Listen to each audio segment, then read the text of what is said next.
Jimnastika tirinin yerdən hündürlüyü 1 metr 15 santim. Oha vaxtdan oldu fiili. O yadımdan çıxdı. Jimnastika tirinin yerdən hündürlüyü xeyr qardaş 1.25'dir. Eni 10 cm, uzunluğu da 5 metrdir. Yadında saxla.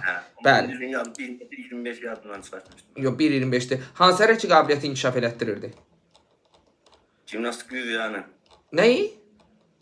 Jimnastika tiri demək jimnastika tiri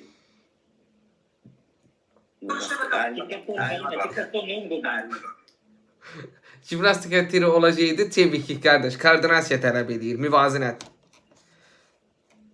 Koordinasiyanın müvazinət bir-birindən ayrıla bilər? Koordinasiyanın müvazinət bir-birindən ayrıla bilməz. Müvazinət koordinasiyanın bir alt komponentidir. İnsan həyatı üçün belə deyək də, mənim sizə əsas rol oynayan koordinasiyadır, müvazinət. Müvazinət. Müvazinət olacaqdı. Müvazinətin neçə forması var qadanam?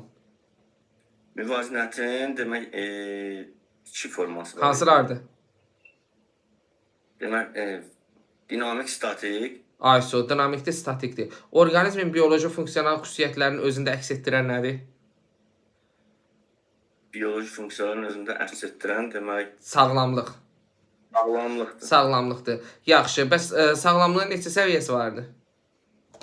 Sağlamlığın demək sosial mən səndən soruşuram.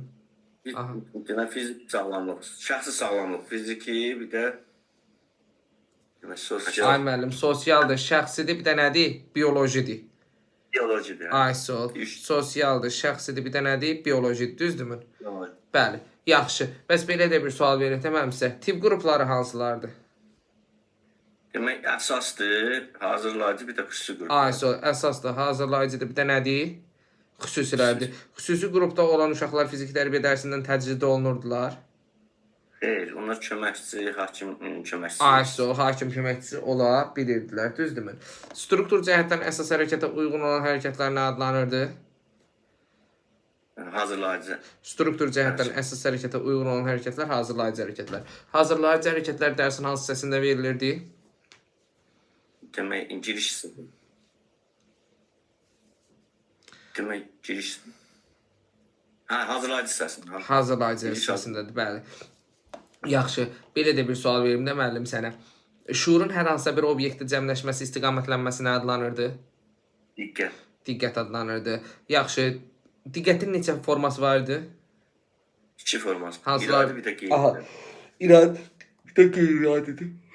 İnsanın şuuru səyini məhsul olan iradidir, qeyri-iradidir, qardaş.